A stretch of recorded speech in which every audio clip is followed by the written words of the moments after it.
Friend, আমরা এখন যাচ্ছি বৃন্দাবনে। দেখছি কোথায় যাচ্ছি। তো আমরা এখন যাব কিছু কপি ড্রেস কিনতে। আমার বাইকে বৌদি আর আমার ছেলে আর মাম্মাম একসঙ্গে যাচ্ছে, আর আমি আর আমার বর অন্য একটা বাইকে যাচ্ছি।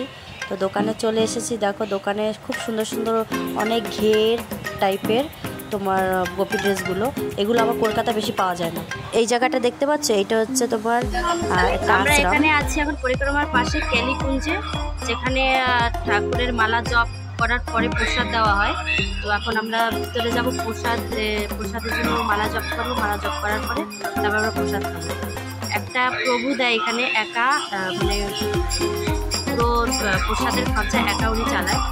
তো সাউথ ইন্ডিয়ান প্রভু, ওনার ইসে আমরা এখন মানে আশ্রমে ঢুকবো। ঢুকে এখানে দেখো আমার ছেলে মালা জপ করছে।